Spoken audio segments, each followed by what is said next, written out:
Juanjo, cuéntanos cómo tiene que medir o cómo puede medir una startup su impacto. Y bueno, específicamente creo que también sería interesante conocer desde el punto de vista de la información que tiene que dar a un inversor de impacto que no solo quiere una rentabilidad económica, sino una rentabilidad en términos de impacto social. Entonces, bueno, cuéntanos y sobre todo sobre este tema.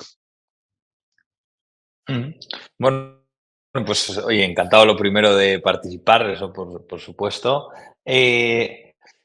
Respecto a lo que hay que darle a un inversor de impacto, yo creo que lo primero es entender cómo funciona el mundo del impacto en el mundo financiero, ¿vale? Es decir, aquí hay una regulación europea que es la que está marcando las directrices en el mundo de las finanzas sostenibles, que se llama SFDR.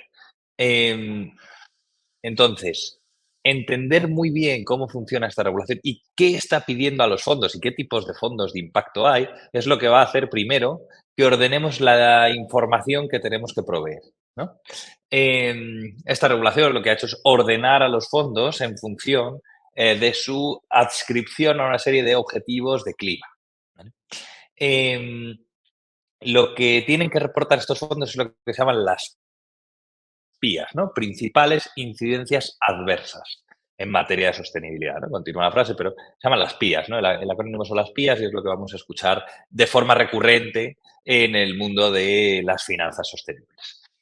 Estas PIAs se hacen agrupando ciertos indicadores que tienen que monitorear en cada una de las compañías del portfolio, ¿vale? Entonces, además de estas PIAs, que es lo que les obliga a la regulación, entra en juego la tesis del fondo.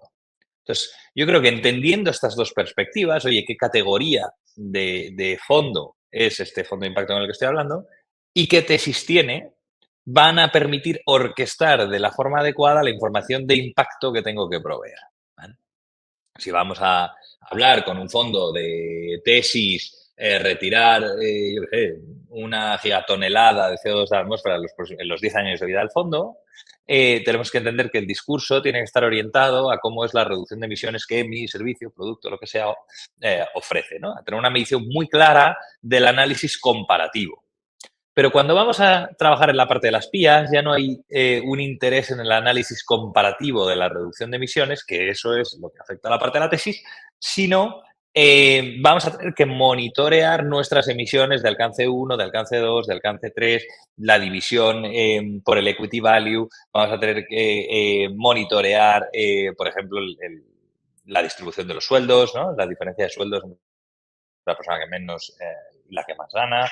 Entonces vamos a tener que orquestar esa serie de métricas para poder devolverle al fondo una información que necesita para poder operar. ¿Vale? Hay que entender que cuando estamos hablando con un fondo de artículo 9, esto aparece siempre en las webs de los fondos o en la propia CNMV, ¿no? En el folleto, vamos a tener que generar esta información no porque al fondo le apetezca, sino porque tiene una regulación detrás. Es decir, está obligado a reportar esta información.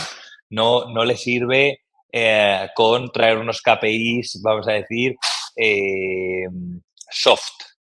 Tienen que ser unos KPIs bien trabajados, bien estructurados, bien medidos y auditados, porque bueno, entra en juego la regulación para el fondo. Entonces, entender bien la tesis nos va a hacer ubicar bien la métrica de impacto que le queremos dar a este fondo. ¿Vale? Si va de reducción de emisiones, hablaré de reducción de emisiones. Si va de protección de suelos, si va de protección del agua, dependiendo, buscaremos esa métrica y en función de la categoría del fondo, pues si es un artículo 6, un artículo 8, un artículo 9, le tendremos que proveer una serie de métricas diferentes, ¿vale? Que vamos a intentar sacar siempre desde los estados financieros. Sí, y cómo, en la práctica, ¿cómo funciona eso? ¿Cómo se extrae de los estados financieros esa información de, de las métricas de impacto de social medioambiental? Vamos, que. Aquí, hombre, por supuesto entra en juego la visión de Decycle, ¿no? Decycle es la compañía que cofundé hace un par de años y la que sigo operando como CEO. la visión de eCycle es intentar capturar la información ESG, ¿no? Ambiental, social y de gobernanza, desde la información que la compañía ya tiene. Y en realidad, lo que nos venimos a dar cuenta siempre es que esta información que tenemos que proveer, en origen, siempre la tiene ya la compañía. Pero hay que saber qué KPI tenemos que capturar, qué cálculo tenemos que hacer y en qué formato lo tenemos que devolver. Este es el juego de Decycle, ¿no?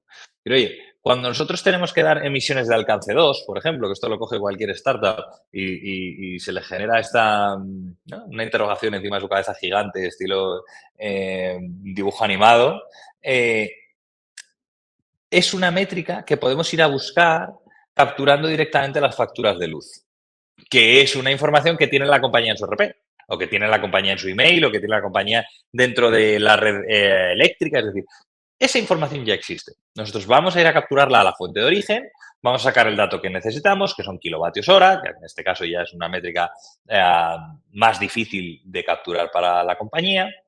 La vamos a transmutar al impacto ambiental requerido en base al factor de emisión, en base a la suministradora, ¿no? Que es otro KPI que vamos a capturar. Y esto lo vamos a devolver en el formato GHG a emisiones de alcance 2. ¿Vale? Pero la información de origen ya está en la compañía. Por ejemplo, esa factura de luz. Por eso hablo desde los estados financieros. Desde un documento que a priori se usaba solo por el equipo de finanzas para contabilizar un gasto, ¿no? Ese gasto de suministros, nosotros vamos a usar eso para entender la métrica de impacto que hay que devolver.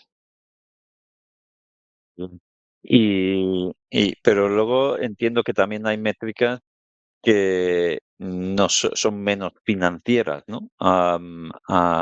Ahí, ¿cuáles son los métodos que se utilizan? No sé, pues a veces el impacto puede estar en lo que sería salvar vidas, ¿no? Ahí tienes experiencia en la medición de ese tipo de impactos que es más, en este caso, más social que medioambiental.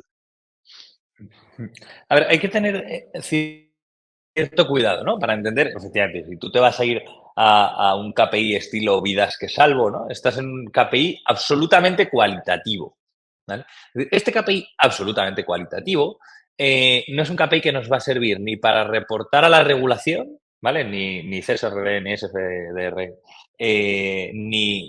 o sea, ni esa estructura de reporting financiera al fondo, pero sí por la parte de tesis. Entonces, aquí vamos a hacer un cálculo cualitativo puro y duro, ¿no? Donde vamos a hacer un análisis y vamos a devolverlo. Hay otra serie de métricas sociales que sí que tenemos que capturar que están también en los estados financieros, ¿vale? Como puede ser pues esto, el pay gap, ¿no? El gender pay gap, la distribución de hombres y mujeres en el board. Estas son métricas sociales. Y estas sí las vamos a capturar.